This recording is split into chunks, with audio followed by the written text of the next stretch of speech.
Welcome to Learning Life Skills Together. This is our weekly community Zoom meeting where our guests help us to go deeper into the 4 life skills and open up a huge array of chances to practice them.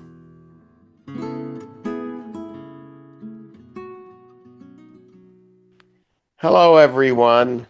This is Learning Life Skills Together, weekly Zoom meeting number 97 with Peter Doehring.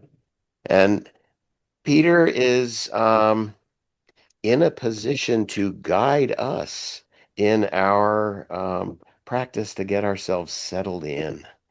And we'll start from a settled in position to work on our topic for today. So Peter, please help us out. Well, sometimes what I like to do if I'm feeling anxious in a situation like the dentist chair, I do some simple relaxation exercises where I imagine the different parts of my body that are tense and then imagine them becoming like a marshmallow. And so for me, if I'm in the dentist chair, I'll imagine my mouth and jaw as a marshmallow. And all while breathing slowly.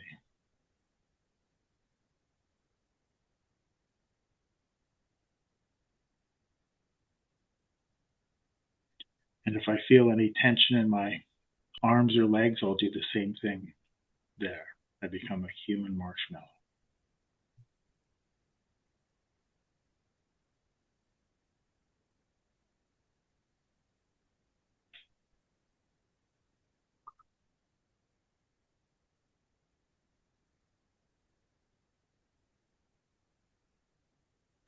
And when I'm really successful, I fall asleep in a dentist chair.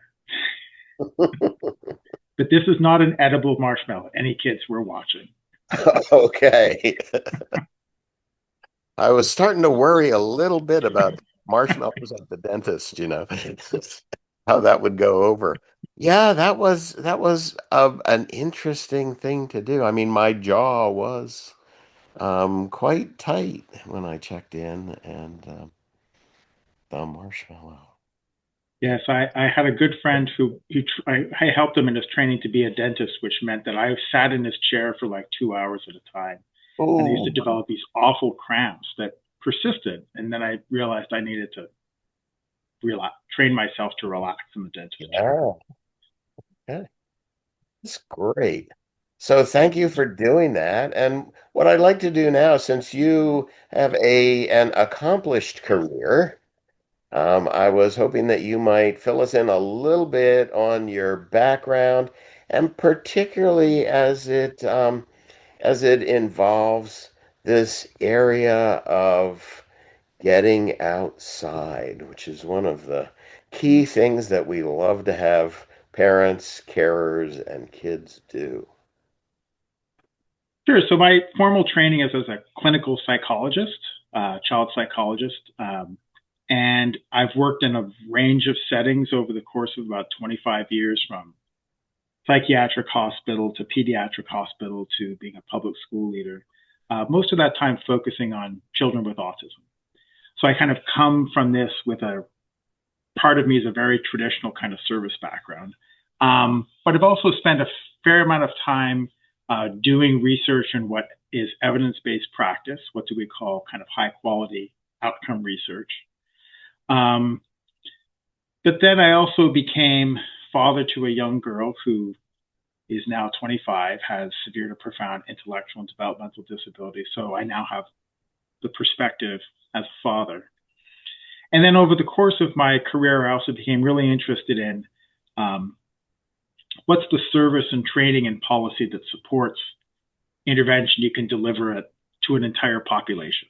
So kind of started doing that as a public school leader. I was obligated to make education available to everybody in the state of Delaware who had autism. So I had to think along those lines. And then since my daughter has left the traditional school system, I've now kind of become immersed in kind of all the different opportunities through volunteering that she can get involved in the community. This great tapestry of volunteer organizations. So I'm involved with our local YMCA and sorry, with our local library. I've been involved in land conservation and starting to appreciate all the great ways that those kind of build the fabric of our community. But the connection to today's podcast is that as my daughter was entering adolescence, I was trying to discover what kinds of things that we could do together that would improve our quality of life Mm. and get us outdoors because she was becoming increasingly isolated because of her developmental and behavioral challenges. And so we started this journey to explore using specialized bike trailers and then kayaking together. And it was Mm. really the first time we had fun together. And that kind of evolved to then get her walking outdoors, and we ski together. So we've Wow. kind of gone into this whole world of adaptive outdoor recreation, and that led me into more in the conservation world. Like, what does it take to make our parks and preserves more accessible to people with more significant disabilities? So that's kind of one of the areas of my current focus is working with different parks and preserves to make them more accessible to people with disabilities. Yeah, that is actually a passion of mine as well. So we'll get to that. But the thing that intrigues me is, you were talking about, okay, I've got to figure out ways that I can offer things to this entire population of people with an autism diagnosis in Delaware, and so these really big possible interventions and being outside is an intervention in a way. And I was wondering if you could talk just a little bit about that. What is happening when we say, well, let's go outside? What is it that Yeah. happens that we would consider, oh, people need this? Well, so the I'll tell you a quick funny story. So the first time it kind of came to me as a possibility was when we would run a summer program. Most special education programs are closed for a portion of the summer, and that's really hard on parents because it's difficult for them to find activities. And so my school staff said, "Will you sign off on us going kayaking down the Brandywine Creek?" And I thought, really? Why? And they told me it was their absolute favorite activity of the summer. So that kind of made me realize, oh, that, yeah, we have to think outside of the traditional school program in terms of what kids would like. And then we also operated what was effectively a group home within the public school system. And I discovered that our group home staff, their favorite activity was to go hiking. They would do that every day. Um, and so, I mean, two of the things that I think are really interesting about being outdoors is one, just the movement. I think we kind of forget how important it is just to get up out of our seats and to get our bodies moving. And so part of my work has been looking at kind of the guidelines from the Department of Health and how do we translate that into kind of the movement that we need to stay healthy. So there's getting moving, there's getting outdoors, getting out of the house. For people like my daughter, is a real challenge to find community settings that are accommodating. Mm. And there's nothing more accommodating than a park. And as it turns out, the other interesting thing about being outdoors is that it doesn't have a lot of the things that sometimes function as triggers for some of the problem behaviors. We're not making demands. It's often pretty quiet. From a sensory perspective, it's a very Mm. rich environment. So Yeah. it's just kind of a naturally calming and engaging place. And of course, the best thing is that it's free. I mean, once you can get there, it's a fabulous resource to discover that is accessible. As I said, once you can get there, it's an accessible activity. So it's got all these really interesting elements that make it accessible to most of the population. Yeah. Yeah, absolutely. And so accessible to most of the population is absolutely the key here because we're talking about populations that maybe it's not as accessible to? And what do you see as sort of the key things that need to be there for folks who have issues either physiologically or neurologically? Yeah, so if we kind of set aside the getting to their bit, which is a Right. whole separate accessibility issue, I think part of the issue is just knowing what's there. So we say in the accessibility world, know before you go, and it's not always obvious looking at a map or looking at a description that the facilities that are there are actually the ones that you want. Sometimes language is kind of inconsistent too. Sometimes people will talk about an all abilities playground that's not necessarily uh, accessible to everybody.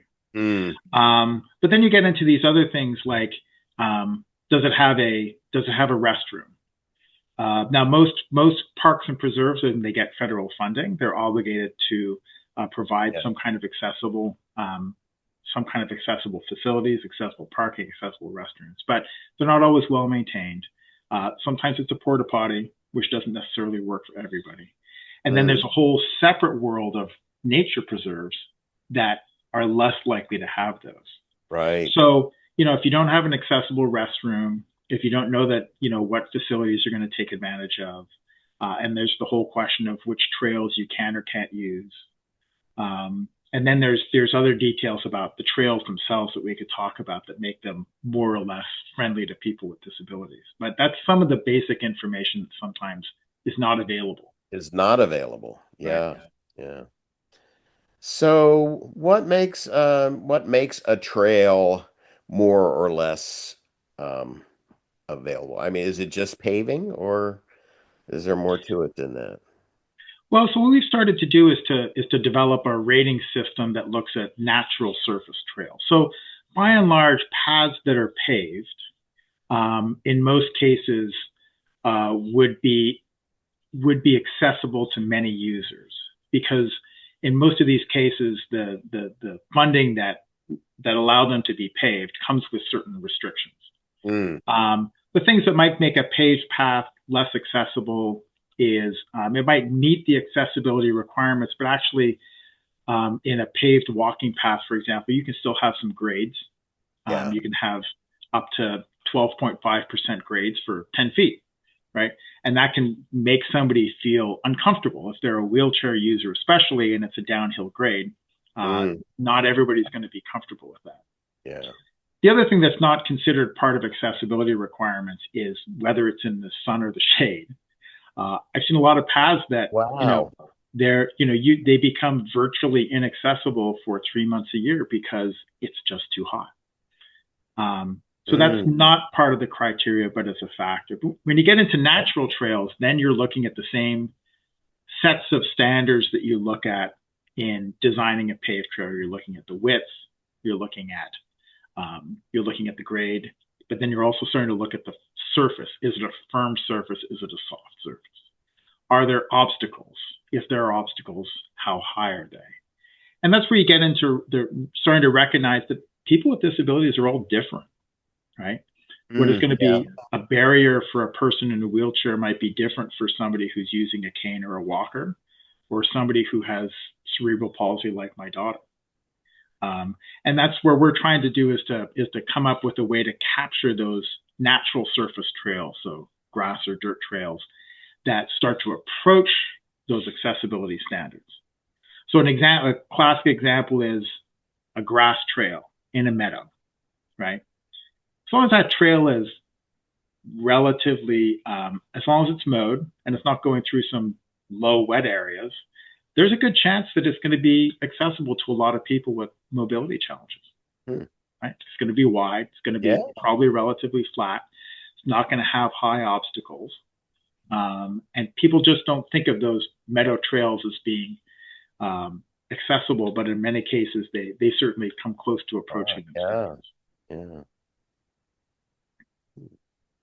So how does one find these things out?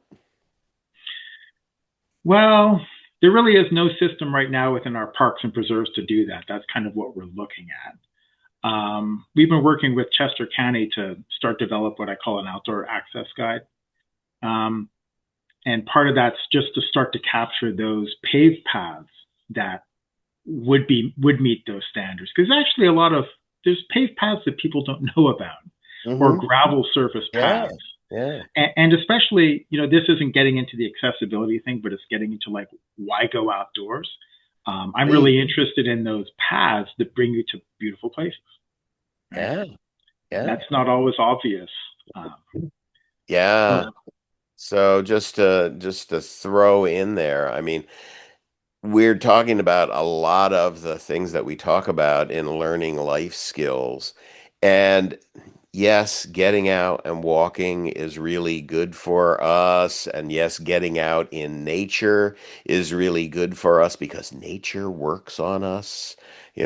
We're coming into the bird breeding time or we're in it and the birds are singing like crazy. And to be able to go out into a meadow or to go into a wood and be surrounded by that bird song does so much for us. And, it lifts our mood because it means we're safe. You know, it's if the birds are singing, it's okay for us. And I think there's also this whole piece of enjoying something together. yeah, Somebody like oh, my daughter, that's a real challenge because of her communication difficulties or relatively limited range of yeah, usefulness. For us to be kayaking together or skiing together is something that we actually share, and I can share with other family members. I can share with friends. We can do yeah. those things together.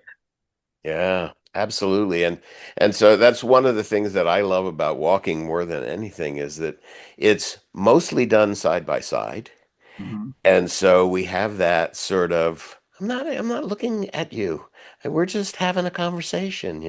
This isn't like me and you better be the right kid at the right time here. It's like, no, we're just here, we're just enjoying ourselves. And the other piece I wanted to mention was what you had talked about coming up to a beautiful prospect, and just being able to look out together and feel the feeling of awe, Yes. which has to be one of the absolutely best emotions that we have, for feeling in our bodies and seeing what it does to our minds. Yeah. Yeah. So I have these. I describe these as my daughter Margot's nature moments. So if we're coming to a stream or a bridge, we'll kind of just stop and be quiet. And I have some videos where you just see she's just losing herself in the Yeah. sounds and Yeah. the sights and sounds of a babbling brook. Yeah, I mean, I just think it's so important for us.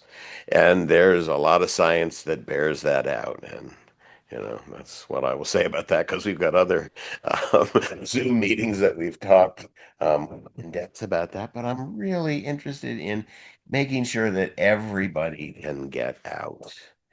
And so this idea of having a guide that one could turn to, I suspect online, is really something that I hope can be pushed along. Um, Yeah. f- yeah. So there's actually, so I say this, there's kind of two pieces to this. So one is, we're working with different partners to try to build what we call this outdoor access guide that will include information about these trails that kind of approach accessibility. And as part of that, working with parks and preserves to say, can you tweak this trail?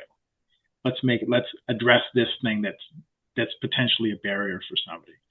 The other half of it is for people like my daughter is how do you build an outdoor routine and how do you kind of set goals to help increase their comfort.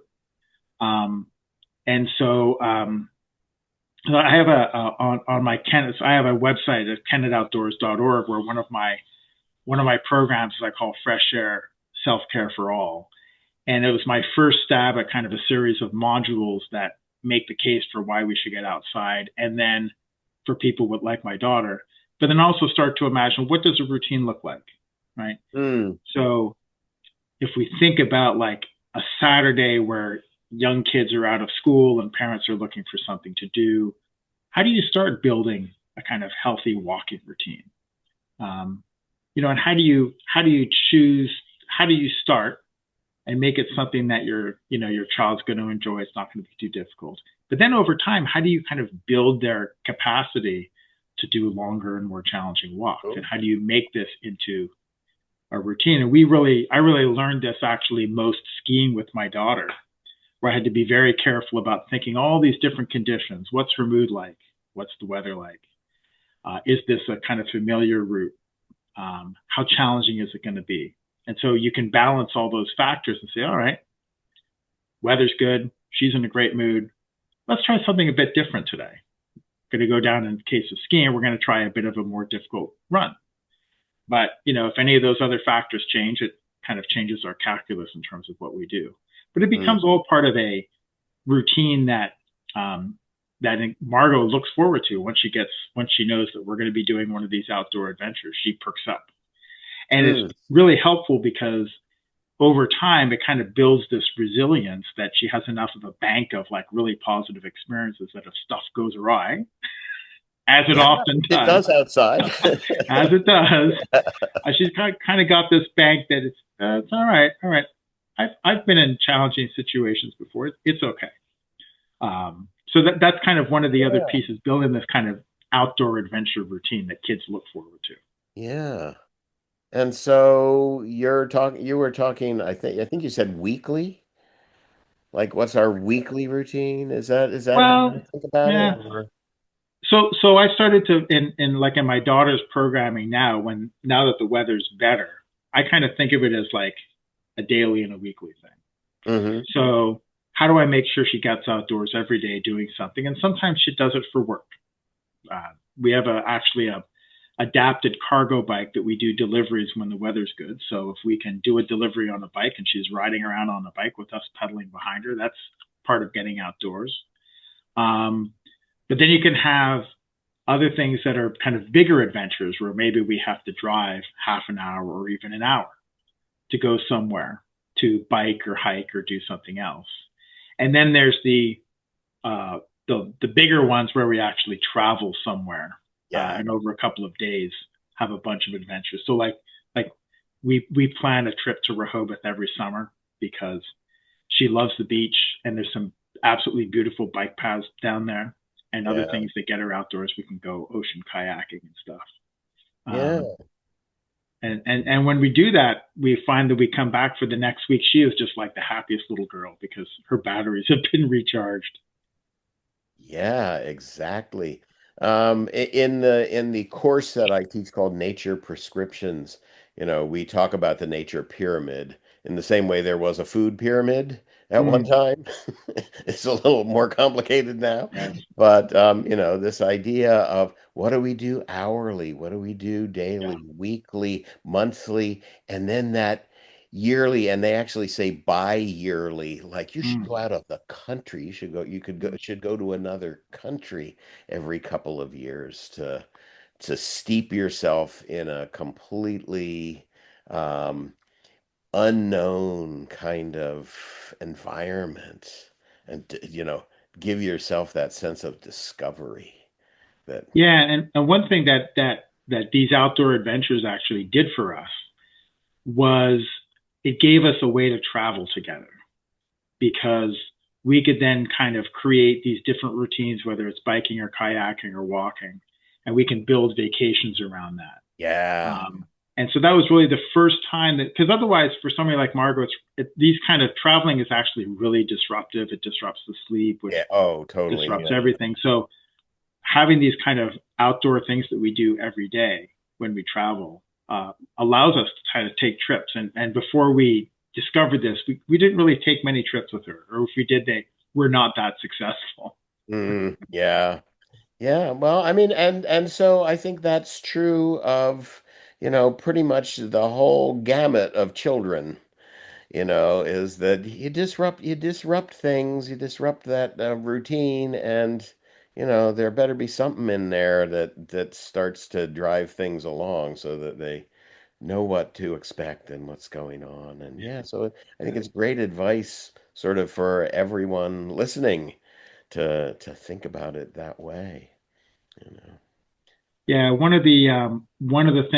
the other things that we started to do more is think about how we integrate biking into this as a way of kind of getting outdoors and getting moving. So that's also kind of led us down this rabbit hole of like, how do we integrate biking into the work that Margot does for her volunteering so that she Mm. gets that feeling of kind of wind in her hair, and Yeah, also we get out. We're yeah. not sitting in the There's car; that we're actually too. having to pedal. Yeah, We get yeah, our exercise. yeah. So everybody benefits. Well, this has been a terrific conversation. And I'm just going to say that the part that we didn't get into is the part that I always talk about, which is getting access to all those Mm, great places that we have in the county and in Pennsylvania. I yeah, mean, such tremendous things. And how can we make sure everyone can get there, yeah, automobile or not? Right? That to me is maybe the next wall of the castle that we ought to yeah. storm. But I love what you're doing. I think it's terrific. I can't wait to see it come a little bit into fruition and see how you've managed to codify these things. Yeah. Yeah, one thing we did actually, from a public health perspective, as we were talking about that, is I did a presentation last year where I mapped out in Chester County the parks that offer these kind of paths that help us to start make progress towards these health goals. So the idea Mm, is it a path that is at least a mile long, so it's worth kind of driving to? Does it have other facilities like picnic pavilions so a school can imagine an outing? And when you start to map that in the county and then ask the question, how accessible are these? How far are these from where people live? All of a mm, sudden, you see these places in Chester County that have gaps where yeah. there's only one option for a paved path that's at least a mile long. And so we're hoping to use that to kind of push Wow. planners to say, Yeah. close this gap. We need more options for people in different parts of the county. Yeah.